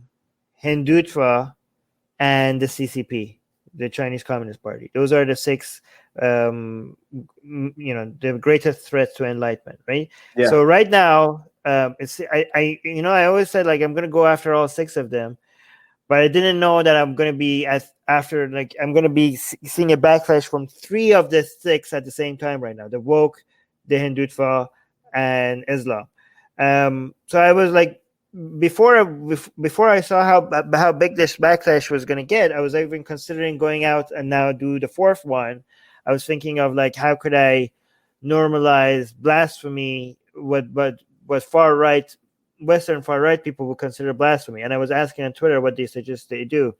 One thing I know they hate a lot, which is actually I think it's a good thing, is race mixing. I think I'm in favor of race mixing. I think it's a great thing, and I think they hate it, but they're not. I don't know if they're triggered by it as much as they are, right?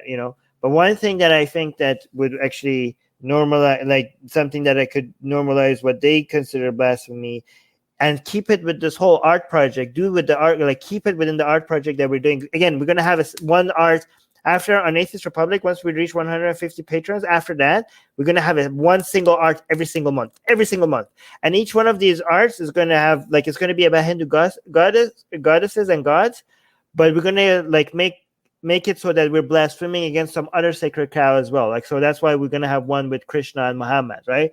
But what I thought is that some people suggested that we have goddesses from like a lesbian kiss between a Hindu goddess and in Norse mythology, like a Viking gods of like Vikings and stuff, right? that would be like they suggested some goddesses from that, and I thought like there's not that many people that would be feel like that's not solving any problem. There's no limitation with Norse mythology goddesses. But then I thought that suggestion gave me an idea. Like, the far right people, what they hate is that anything that might be encouraging diversity. Yeah.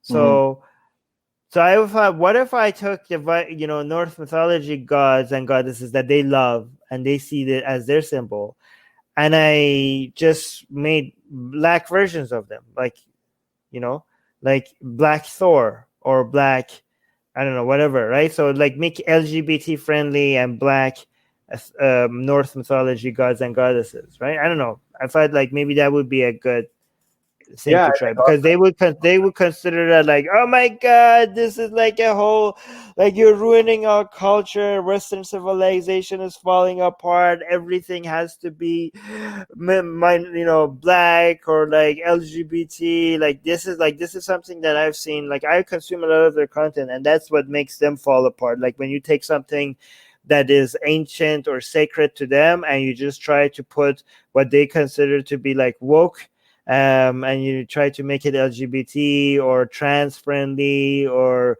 minority, like representation of minority groups. So if we take like this is something that I haven't seen anybody go after, because that is, they use pagan symbols and they love, like, because this is a religion, these are religious symbols that were purely white. Like for example, this is why some far right people always wanted to make Christianity seem like it was a white religion, but obviously they fail at that so much because it came from the Middle East, and that's why so many far right people just focus on pagan symbolism, especially in Norse mythology. And so again, if we try to make it that more representative of minority, like have Black Thor and Black, I don't know what their goddesses are called, I think that would be interesting. Yeah, maybe have it. Yeah. I think that would. I like the idea of actually. Somebody's saying it's been done. Okay, on Netflix. That's great. Yeah, it just needs to be done again. But I think I really like the idea of putting like mythological figures and religious figures together, just to show that there's no difference. Like they're the same. Like the mythology of the religions of today are going to be the mythology of tomorrow. The mythology of the past the religions of the past are the mythology of today. That's how it works. So I actually like that mixing of it. But anyway, so Anna's saying every time I write or say the word God, it's blasphemous based on how I was raised. In Judaism, I was taught to say Hashem and we'll write G-D, so not even write the word God. Just watch Netflix, it's all be done there. Okay, but I'm gonna go ahead. Yeah, the God thing with the fill in the blank, I always found that funny because it's just as if God can't fill in the blank. You can't do it. Like I just find that it's just so bizarre. But people do. I mean, people do dumb things. Like the religion just makes people do dumb things. It makes them wear dumb hats. It makes Catholics, like who dress in robes, like at the Vatican, you see them, they're dressed in robes and these flowery gowns and things like that. And then they talk about the problem with trans people and the degenerate morality of drag queens. And like they're all they're wearing dresses. All of them are wearing dresses. It's it's just it's always been strange to watch. Right. It's always hilarious. So Anne Marin is saying, do people actually think of her like their mother? They're talking about the goddess Kali. I was very surprised by those comments and wondering if they meant it or they were just trying to make excuses.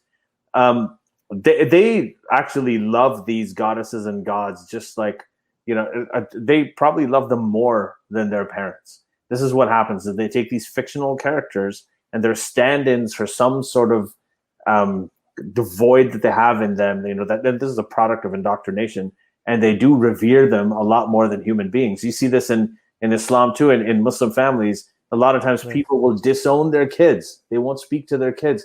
They will kill their kids because they love their religion way more than they love their kids. They will kill. Honor killings are exactly that. They've got these religious values, these orders in the book, and because they feel like their kids have betrayed them by taking off their hijabs and everything, they'll do honor killings. they will actually kill their own daughters. That's how strong this stuff is. People, as soon as your child is born, as soon as your baby is born, if there is any time that you would think, oh, maybe there is a God, it's that moment when your child is born. Anybody who's been a father or mother knows that. And then for a parent to think, okay, my child is born, now let's go and start, and let's just go cut a piece off of his genitals or a piece off of her genitals. That kind of thinking shows how deep this is. People love these figures, these mythologies, and these fables and fairy tales way more than they love their family. They are willing to hurt their children. They're willing to harm innocent babies who are completely healthy and mutilate their genitals because they love their religions way more. Even the ones who go secular, that's how strong it is. Even the ones that go secular are still circumcised. I mean, it's circumcision is always an interesting topic to me because this exemplifies how far people are willing to go. So Vasundhara is saying Tariq Fatah is also infamous for peddling fake news about Muslims in India.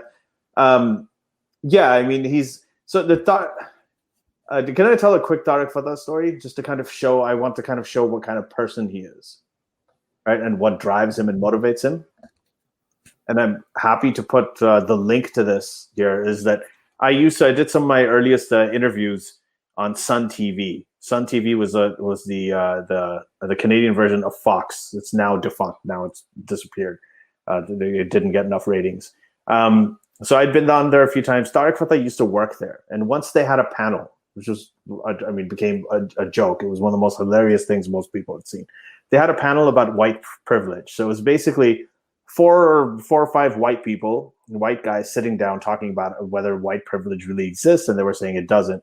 And Tariq was sitting there alone saying that, yes, white privilege does exist, and he knows it.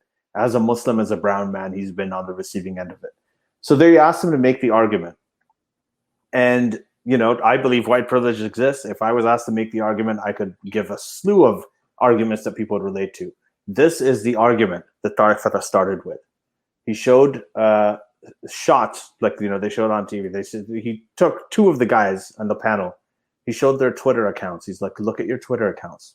See, you've got maybe 2,000, 3,000 followers and you're verified. And then he said, you're, quote, privileged by Twitter. And then he showed his own Twitter account. He's like, look at me. I've got 40,000 followers. At that time he did. He's like, but I'm not verified. I am not kidding. I'm not exaggerating. This is exactly what he said.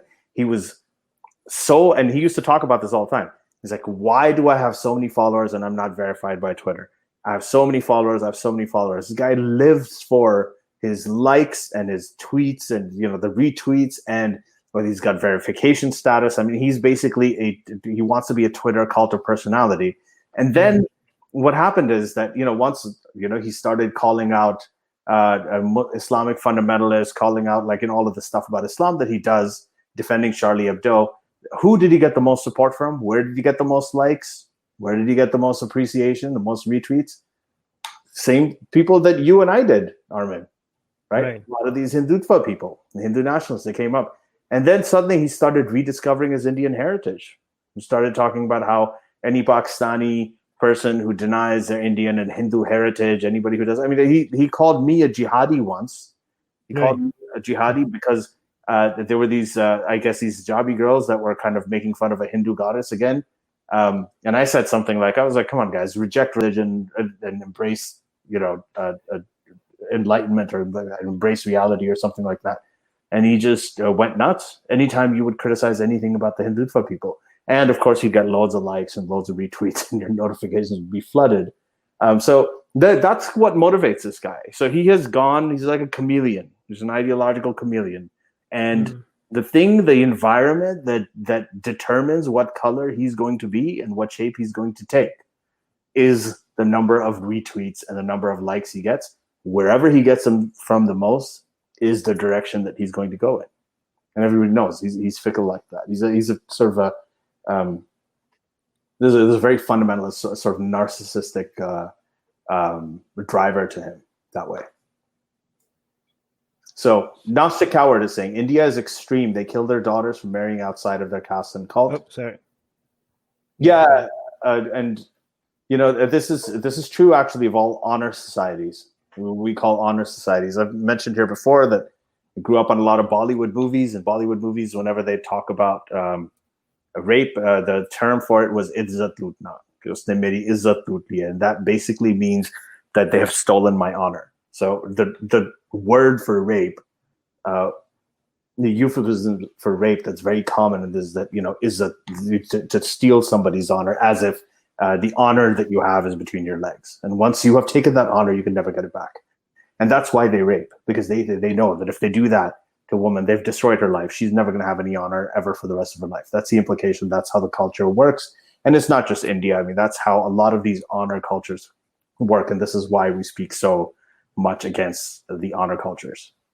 And this is the honor culture, by the way, is one place where Islam and Hinduism are equivalent, completely equivalent when it comes to their treatment of women. Lois Edwards is saying, hi, Lois. Somewhere in the New Testament, Jesus said to leave one's father, mother, etc., and follow him. That to be a Christian, one has to love Jesus more than their own family. I'll just say that I heard Nate Phelps speak about this once. But I think that's in response to what you were saying earlier. It is, yeah, but I heard Nathan Phelps is the son of Fred Phelps, who was the founder of the Westboro Baptist Church. I heard about him speak about this very eloquently. His father used to beat the children and abuse the children based on the Bible, based on passages in the Bible. Okay, again, just love the people who are very religious. They love their religion, their religious figures, like much more than they love their own family, their own mothers, their own fathers, and real human beings. They love myths more than they love real human beings. It's anti-humanist. It's psychopathic. Matt Rose is saying, would you be willing to have Richard Spencer or Tariq Fatah in the podcast as a guest? Yeah. Richard Spencer, yes. I've talked about why I wouldn't want to talk to Robert Spencer. Richard Spencer is way worse than Robert Spencer, but I would rather actually talk to him because I think that he is an honest interlocutor. Like whatever he is. I want to talk to Robert Spencer as well. I think you should. No, but I want to talk with you there because I don't know, like he's going to come and say, well, your friend Ali Rizvi said this and this and this. And I don't know, like I haven't been caught up with with your back and forth. And I kind of don't I don't know how to defend you if I don't know exactly what happened. Right. But I think it's been going on for years and I've already talked. It's just, he's just not. So can we do it? Can we not do it on this show on Secular Jihadists? No, you don't want to do that? I don't want to do it on this show because I think it would be a waste of time. If you want to do a separate live stream somewhere and we want to get up there, and that's okay. I just don't want to, because in this show, I hope that people listen to this and they get something out of it. This would just be like an episode of Jerry Springer, because I'm going to say things and he'll say, I never said that. He'll give me the exact quote. And then, but then he's going to say, if I invite him, he's going to say things about you. And I don't know how to respond because I haven't dug into exactly what happened. You know what I mean? Like, here's another reason that, so you bring up a good point. There's another reason why I don't think that we should, and I answered this in the Q&A before too, but here's another reason, is that anything that you talk to him about, the only people who are going to listen to that episode and get something out of it are the people who agree with him anyway. He has absolutely no reach beyond that crowd. And that even includes mainstream. I don't know. So Richard Spencer, you just called Richard Spencer an honest, and you called him honest. What? I think Richard Spencer is honest. I don't think he's honest. Didn't you hear like his audio that came out that was leaked? It wasn't the way he talks publicly. So that doesn't. It's not. But whatever he says publicly is still a more nicely articulated version of the same principles. They are consistent. He's consistent. He is vile, okay? His views are ridiculous, but he's like Hakika Jew. Hakika Jew is way worse than Richard Spencer, than Robert Spencer. By the way, Matt actually meant Robert Spencer, not Richard Spencer. Oh, you did? Good. Well, you got the answer to both there, so that's good. Tariq Fatah I'd have on, because I actually don't think that... I think Tariq Fatah, I think he is a chameleon, but I just find Tariq Fatah more entertaining. I think he's actually a lot more entertaining than Robert Spencer. I don't know if he's going to accept. I'm going to do a live stream on him later today. Yeah, let's do all the live streams on him, and then let's see if he accepts. Yeah, but I'm titling that live stream Tariq Fatah is a moron. That's the title. I think we should link that and then give the invitation to him, saying, "Would you like to come on Secular Jihad?" Please view this video as a reference. We'd love you to come on and. Right. So we'll see if he will accept our invitation after I do that. I bet you know what? I'm not holding back anymore, man. Like I did a video. I'm gonna call people out. Like I just did a video just like yesterday saying Mohammed Hijab had some takes on this whole backlash against me. I just made the title like, what do I do? I'm like, you know what? I'm just gonna call it. I'm just saying Mohammed Hijab is a moron, and I'm not like I'm not I'm not gonna sugarcoat this anymore. Everybody that has like shit takes on Twitter, I'm gonna dedicate an entire hour to them and tell people why they're being morons. Okay, so now the next one that's coming is Tariq Fatah. Tariq Fatah is a moron. That's the title of my next video. Harris Sultan did a really, really good thing about Tariq Fatah, and he wanted me to come on, but I couldn't because it was just really late at night at that time. But man, I mean, it was pretty good. He did it in Urdu, so people who out there who can speak Urdu usually listen to that. Listen to Harris Sultan's takedown of Tariq Fatah. But yeah, I think that we should. I did a live stream in English with Harris Sultan as well, talking about this and everything else. Yeah, but read Sarah's comment. Let's do the last one. Sarah's comment, and then after that, I'm gonna go down. Okay. Sarah is saying, "I admire Armin for wanting to take on the world. I worry you might spread yourselves too thin, though. There's a lot of dark, messed up shit out there." Yes, but if we are successful, it will be the blowback will be less. Mark my words. A few years from now, I'm gonna put sexy goddesses out there, and there's not gonna be a reaction. I'm gonna put very sexy goddesses out there, and people are there's gonna be nothing. It's gonna be silence. This is such an important point. So what people don't understand is a lot of times people say, "What is the point? You're just provoking people." And they do that, and you see the kind of reaction that you're getting, the kind of, really vile stuff. I just looked at my thing, and they're putting up pictures of my family members now, right? And all I did was I supported you. And I'm seeing that in my comment threads. But what happens is you do this, you kind of take one for the team. It sucks, but the long-term effect. Think about, and we talked about this before. When the Danish cartoons of Muhammad first came out, it was shocking. It was freaky. And then what happened to the guy? There was a guy stabbed over it, right? The Theo Van Gogh. And, there was so many associated things that happened that were terrible because people were very, very, very sensitive about it. They had never seen it before. And then everybody talked about how this is provocative. This doesn't need to be done. Charlie Hebdo, same thing, is provocative. Doesn't need to be done. 5 years after Charlie Hebdo, you put out a cartoon of Muhammad out there, no one cares. It really, really, truly, the amount of people that used to react to that and the way they used to react to it, Salman Rushdie, when he has to go into hiding for 10 years, just not the case anymore. And so short term, you get massive, massive opposition. But that's how desensitization works. That's how normalization works. I mean, remember when Trump first got elected, everyone was like, "Oh my God, we're not going to normalize this. We're not going to." But now it's normal. The guy's talking about injecting disinfectant, and we just take it like, "Oh, okay, well, that's what presidents do now." I guess, they write op-eds about it. It's normalized. This is what happens. That's how desensitization works. It's a long-term process. You have to be patient. You have to have a long-term vision for it.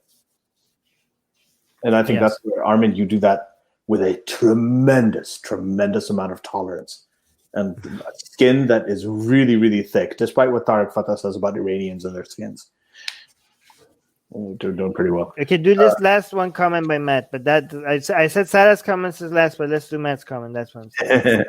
Matt is saying, plus bring the whole ex-Muslim gang, like atheist prophet, what was it? Apostate prophet and Abdullah Samir when you bring on Robert Spencer. No, who? He means whom? Who are? Yeah, you corrected it. So yeah, but I don't know. It does. I mean, I think I like the idea of just bringing on. I don't know if this is going to be fun for our audience, but it will be fun for me if we just have like a like a live stream with every single, like, imagine if we had a live stream with Sarah Haider, Yasmin Muhammad, Abdullah Samir, Harris Sultan, Apostate Prophet, Zara K, every single one of them. in one live stream at the same time. I mean, Let's that do would it. be chaos. It wouldn't be interesting. We wouldn't be exchanging anything that would be interesting to anybody, but it would just be fun for me just to have an excuse to hang out with all of them, like everybody at the same time. Oh, Muhammad Sayyid. Sorry, Muhammad. Oh my God, I forgot our beloved Muhammad Sayyid. Peace be upon him. So yes, Muhammad Sayyid, and who else? Did I? Oh my God, I shouldn't have done this, because now I'm sure I forgot somebody, and people are like, "How could Abdullah Sami?" I said Abdullah Sami, right? I would add Abdullah. Jimmy Bungash and Faye to that too. Gondal, Abdullah Gondal as well. Harris. Jimmy. God damn it! You should never do this, because every time you're gonna remember somebody, forget some. Huh? I love Faye. What happened? Faye Rahman. That's all right. Let's go. F-A-Y. I can't hear you. Faye Rahman. Oh yeah. There you go. Yeah, let's do that, everybody. Okay, cool. All right. Yeah, I'm sure we missed a whole bunch of people. There needs to be some limitation based on something, so we'll figure it out. But I don't think we're gonna do it, because it's not gonna be an interesting episode, anyways. I'm just, ever since we did the Amsterdam thing, that was like one of the best times I've had in my life. I just wish like we could do it like again, but we won't be able to do it ever again. That was a one-time thing. Oh, MTM Shams, thank you so much, MTM Shams, yes, as well. Okay. All right, let's go now. If you can get Muhammad Tajab on here. Oh my God, Sohail as well. This is, this is a beautiful thing. This is, how amazing is this, that you have to name off, like, there's so many names and so many people working on this stuff that you can't even, for a fact that you're forgetting somebody. You just know you're forgetting a whole bunch of people. This is a great thing. This means that it's growing. And again, and I'll say this to you, this, like, we've talked for hours and hours and hours over the last 3 years and more, right? But I gotta say this to you, I think that Mariam Namazi. Yes. Yeah. I'm trying to keep going, but go on, you finish. Yeah, the way that you've exposed this cult, right, of Hindu Bhakt, like mainly Modi supporting nationalists, to be even more vile than the Islamists and the Islamic fundamentalists, is just absolutely, it's just long overdue. I can tell you that the Muslims that used to come at me and hated me, they looked at what's happening with the Hindus and they're shocked. They're like, they were scared for me. They were like, they hated me, but they were trying to protect my mom. The Muslims that usually attack me, they were like trying to protect my mom. They were like, what the hell is this? Like, the Muslims could not believe that. It was amazing. It was amazing to see that the Muslims that they also had violent attacks me before, but they were like, okay, this is like too far even for us. I have a question to ask. I have one last question. I'm sorry. One last question. I know nobody here has actually asked this, but I think that a lot of people will be listening to this are going to want to know. Is how do you do it? I mean, you've heard like the most vile things. I mean, the kind of things that would probably emotionally completely destroy people and just turn them off of this forever. How do you? I don't want to answer that. That seems like self-congratulating. No, I'm not talking about. Forget about the self-congratulating. I want to know, because there are a lot of people out there who want to do this. But don't do it. Don't do it. It's not. I do 0 out of 5. I don't recommend. It's not good. It's not healthy. Even at smaller scale, Armin. What I'm saying is there are, for example, a lot of ex-Muslim women who want to come out and speak up. Many of them don't, because of this fear of being harassed and everything. So, what is your advice to them if they want to do this? I don't think you should go based on me, because, dude, I jumped out of the window just to be able to avoid going to hell. Like, I mean, I take extreme measures based on the results that I want to see, right? So I'm not normal, and you shouldn't use me as a way to, to see what's the best thing to do. I don't think it is. And, I mean, I don't know. I mean, I don't think I'm in a position. Here's the thing: we're all very different. Every single one of us is very different, and you have to figure out what works for you rather than trying to look at some other person's success. I mean, yeah, we have to look at some other people's success and try to see if we want to use that strategy. But again, it has to work for you as well, or else you're not going to be able to continue. Right? It's kind of like diets, right? Like you look at the science, you look at what's working, but you also have to figure out what motivates you. And, that's also part of the equation. You also have to figure out, what works for you. Like you can't ignore the science. You cannot be like, oh, I'm just going to ignore the science. I'm just going to go based on what's going to work for me. No, you have to look at the data, but you can't also just look at the data and be like, well, I'm just going to do what the data says, because then you're going to do something that you're going to do for a week, and then you're going to crash and burn, and you're not going to continue. You also have to pay attention to what works for you, right? So do not look at, other people's methods and see what works, and do not just look at that alone. Also look at what yourself and see what makes you motivated as well. So actually, this is my recommendation. Okay, do your version of activism. Figure out, reflect on what motivates you when it comes to when it comes to doing activism. Okay, that is that some people think like the level of harm is the only thing that matters when it comes to doing activism. It's not, because if you only focus on the level of harm, you're not going to be able to continue. You don't have limitless passion that you could tap into to do some good in the world, right? So even if you're focusing on something that is not the greatest harm in the world, but makes you get up in the morning and makes you motivated to do something, that's good. At least you're doing something rather than nothing. Okay, so your own interests and your own motivations should be part of the calculation, not just the level of the harm. So that's my recommendation. Yeah. Okay. And on that note, I think that's a good note to end on. Just everybody remember, whenever you hear them talk about Abrahamic religions and everything, remember the word Abraham comes from Brahma, the Hindu thing. So just, does it really? Like citation needed. Abraham's father came from Ur, like you are the city. It's like named in the Bible, and that was like in transition from India. Hey, actually, this is one of the things that Deepak Chopra talked about that he was right about. Okay, we need to go. Abraham's wife, Sarah, Brahma and Saraswati, Abraham and Sarah. It's a very, very similar story. Go look it up. Google. Okay, when I say citation is needed, I didn't think you're going to say Deepak Chopra. No, I'm kidding. But better citation is needed. But that's the very fascinating if true. Yeah. So let's look it up. Maybe I'm wrong. I don't know. I'll see. All right, everybody. Take care. Be best. All right, guys. Leave a review for us on iTunes or your favorite podcast app, please. That helps us grow. Okay. Thank you so much. Bye-bye. The secular jihadists have been made possible thanks to the Illuminati and the covert support of Israel and the CIA. That's what we have been told, but we haven't received our checks yet. If you like what we do, please support us. Share the podcast with your friends. Write and tweet us with topic and guest suggestions. Or head over to secularjihadist.com and give $1 or more for exclusive access to live video. Have your questions read and answered on the air, and more. Till next time, may the flying spaghetti monster be with you.